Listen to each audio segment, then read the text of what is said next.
Douglas Allen Bickford. It is the 11th of August 2022 at about 9:18 a.m. here in Klamath Falls, Oregon, my hometown, broadcasting live from my 105-year-old house here. I am a self-taught psychiatrist, therapist, and counselor. Why? Because I have thousands of hours studying how the mind functions, the science of the mind. I don't have a degree from a college with all the math and the English and, all the stuff you have to take for the, to make the degree. So I went right to the main source, which is psychiatry, and studied the science of mind. Okay.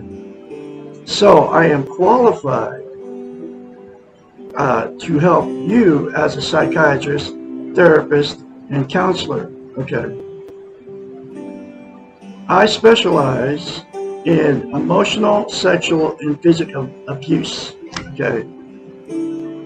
Because I am a victim of all three of those, and there's billions with a B, folks, that have suffered, are victims of emotional, sexual, and physical abuse. So, I have taught myself how to heal me. Okay. I am offering a service to you free of charge to help you heal yourself. I will teach you how to do it. Okay. Just like I taught myself. It happened to me by my parents, but then my whole life I was unhealthy because of that abuse when I was a little kid. Okay. Like I said, there's billions of you in the same boat as me.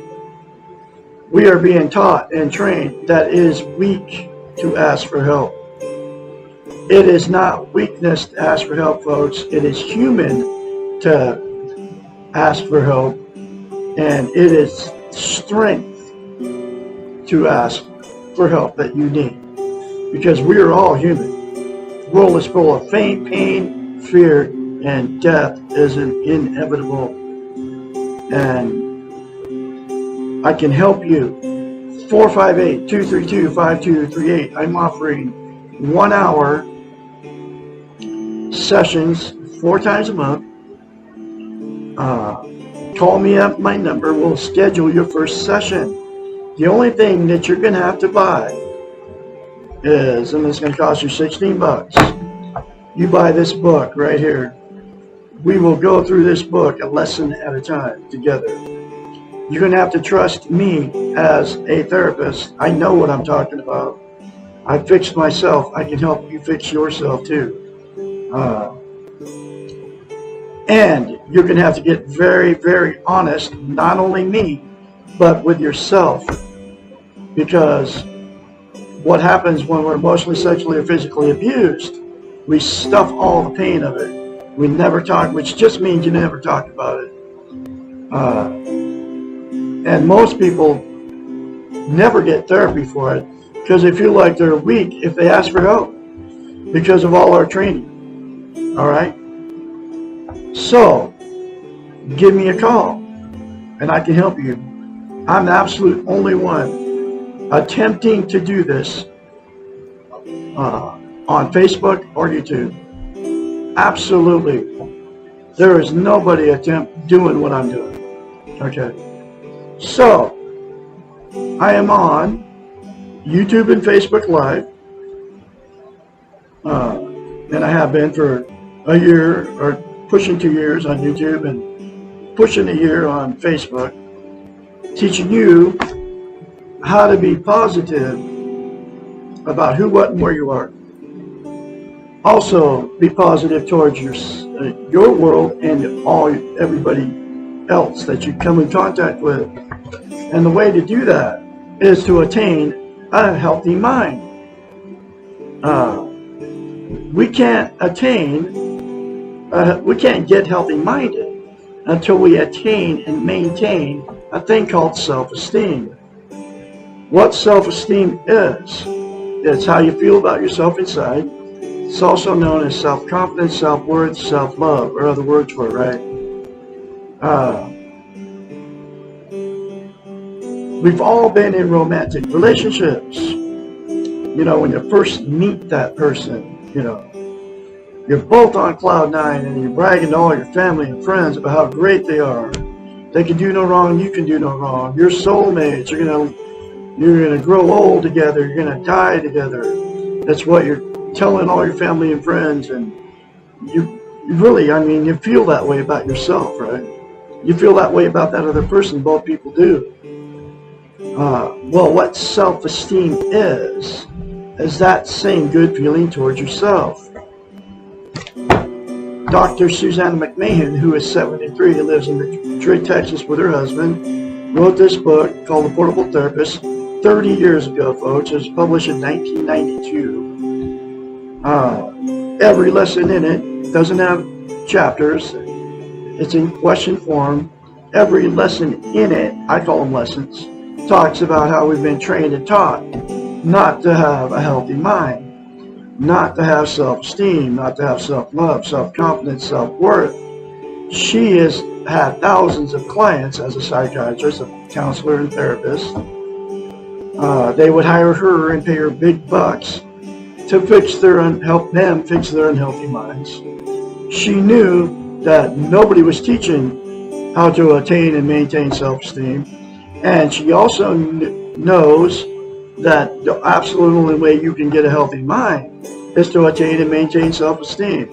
So she had to come up with a concept to get her clients to give themselves self-esteem. And here's that very simple concept. It's called mirror therapy. You look at yourself in the mirror, you say 4 things. Instead of criticizing yourself, folks, we're all in front of the mirror anyway every day. So you say, I love you, I love my inner child, I'm worthy to be loved, I'm worthy to love, I am full of goodness. Those 4 things to yourself in the mirror every morning or every day when you're in front of the mirror will give you what is known as self-esteem, self-love, self-confidence instantaneously. But to maintain that self-esteem, you have to practice it. It's like lifting weights. If you start lifting weights and you stop, you have to start over from scratch. Self-esteem is the exact same thing for the brain. So you'll have to say those 4 things to yourself in the mirror for the rest of your life, literally. Repeat those things, like I said, to yourself in the mirror every day. It'll take you less than 10 seconds. I love Douglas Allen Bickford. I love my inner child. I'm worthy to be loved. I'm worthy to love. I am full of goodness. The more you say it, the more you feel it, the more you believe it. The reason she came up with mirror therapy is, and why it's so powerful, is because a psychological event happens in our brain. We cannot lie to ourselves in the mirror. You can't look dead straight in your face and say something that you don't believe. So when you get in front of the mirror in the morning, you can very easily criticize yourself, whether you think it or say it, because that's how you feel about yourself. You can't say good things about yourself in the mirror because you don't believe it about yourself. And you can't lie to yourself in the mirror. So the very first time you say it, folks, those 4 things, you'll have to force yourself to do it. It's going to feel very strange and awkward. Just like me telling you that feels very strange and awkward because nobody's ever told you that before. So you'd have to do it no matter how it makes you feel. Like I said, the more you say it, the more you feel it, and the more you believe it. So the very first time, force yourself to do it, no matter what it feels like I just said. And then you will attain and maintain self-esteem then, okay? Self-esteem is the absolute most important thing we can have as a human being. And here's why. There's 2 reasons. You can't be content without it. What content means is you feel good about how, where, and what you are. It's also known as internal peace. There are 11 things that people are that are using to try to be content. They are all the social media, Facebook, YouTube, Instagram, TikTok, drugs, alcohol, sex, food, gambling, television, religion, another person, material possessions, or money. Those 11 things are outside of yourself. They will make you feel content temporarily, but that feeling never lasts. So, let's think about the drug or alcohol buzz, right? The drug high or the alcohol buzz. It feels good when you're doing it, when you're under the influence, but that good feeling always goes away. So you have to do more drugs and alcohol to get the same good feeling, right? Make you permanently content is the 4 things to yourself in the mirror daily for the rest of your life. And then you will have internal peace, okay? The next reason that attaining and maintaining self-esteem is the most important thing you can have as a human being. You can't love without it. You can't be loved. So what happens is when you get in a romantic relationship, you will attract somebody just like you, somebody that doesn't have it. If you have self-esteem, you'll attract somebody with it. Okay? So what happens in two that get together with no self-esteem is after you've been together a while, you have kids and all that, you marry them, you don't marry them, all the everyday drama starts happening in the relationship,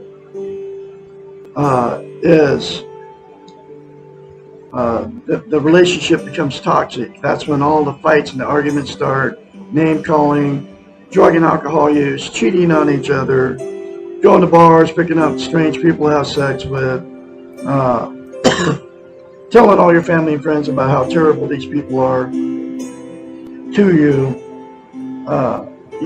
getting in the car, going down the road, can't get away from them fast enough, and then the therapy sessions that never work, the apologies.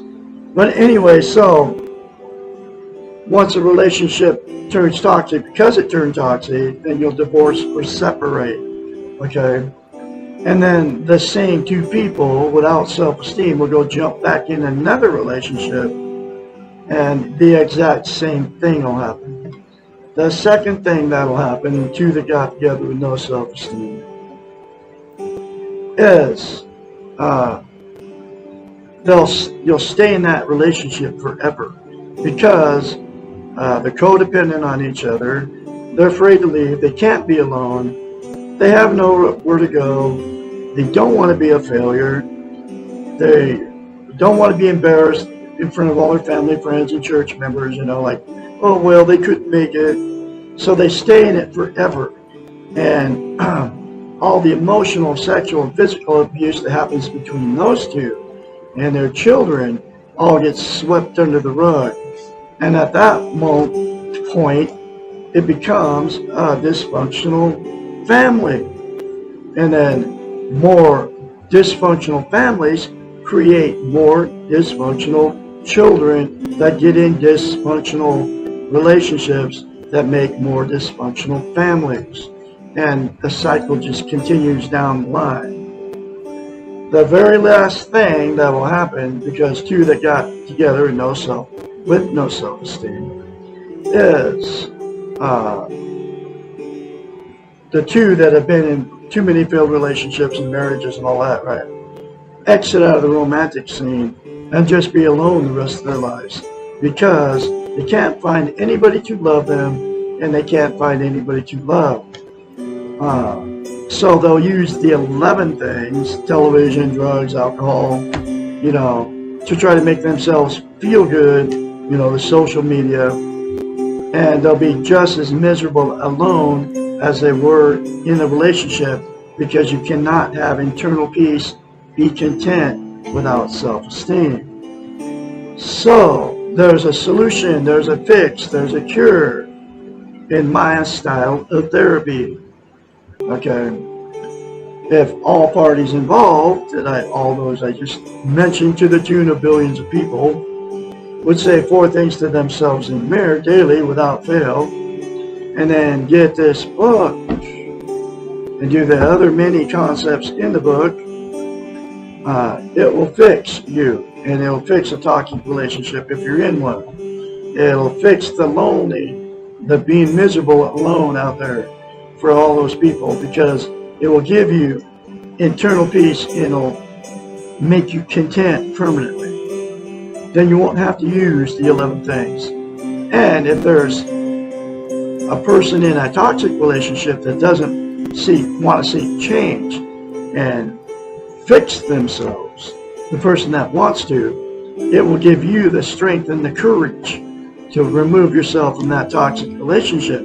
It'll also give you the strength and courage to remove yourself from dysfunctional families, because there's a lot of that going on, a lot of dysfunctional families. In fact, most of the planet, because people have never been taught how to attain and maintain self-esteem. Just like this book says, they don't want us to have it, but you can all have it, okay, by the 4 things through self-merit. So I'm going through this book one lesson at a time. And here's that next lesson. Lesson number 6. Why am I so afraid? Fear is one of the most earliest and most basic emotions. It is necessary for the survival of the species and critical for the survival of the infant.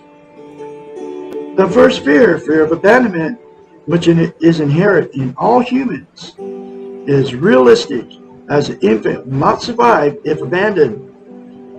If the infant or young child is not abandoned and enough security is provided during the vulnerable childhood, the fear of abandonment will usually diminish.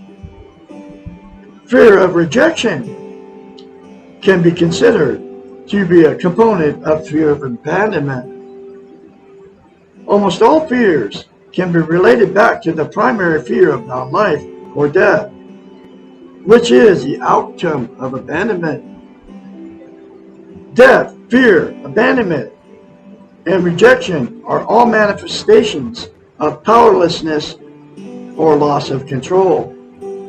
We are afraid of what we cannot control. We are also afraid of what we do not know.